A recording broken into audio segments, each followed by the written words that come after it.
রাজ্যে ক্ষমতা বদলের পর থেকেই তৃণমূলের বিভিন্ন নেতানেত্রীদের বিরুদ্ধে নানা দুর্নীতির অভিযোগ উঠছে। তদন্তে নেমে অভিযুক্তদের গ্রেফতারের পাশাপাশি বিভিন্ন সামগ্রীও উদ্ধার করছে পুলিশ। তৃণমূলের একাধিক নেতানেত্রী এমনকি প্রাক্তন মন্ত্রীর গোডাউন থেকে উদ্ধার হচ্ছে ত্রাণের বিভিন্ন সামগ্রী। এবার সেই তালিকায় দক্ষিণ 24 পরগনার সোনারপুর দক্ষিণ বিধানসভা কেন্দ্রের তৃণমূলের প্রাক্তন বিধায়ক লাভলি মৈত্র। প্রাক্তন বিধায়কের গোডাউনে হানা দিয়ে ত্রাণের জন্য সরকারি ছাপযুক্ত ত্রিপল, কম্বল উদ্ধার করেছে পুলিশ। স্থানীয় বাসিন্দাদের অভিযোগ, গরিব মানুষকে না দিয়ে ওইসব সামগ্রী গোডাউনে জমা করে রেখেছেন প্রাক্তন বিধায়ক। শীত বর্ষাকালের জন্য ওইসব ত্রাণ সামগ্রী না বিলিয়ে দিনের পর দিন গোডাউনে রেখে দেওয়া হয়েছিল।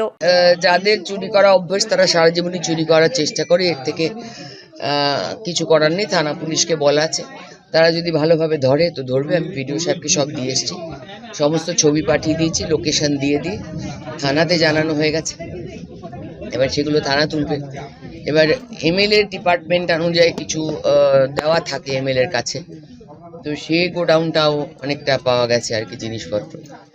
তো এমএলএ মহাশয় ওনার আর কটা ত্রিপলে আর কি হবে,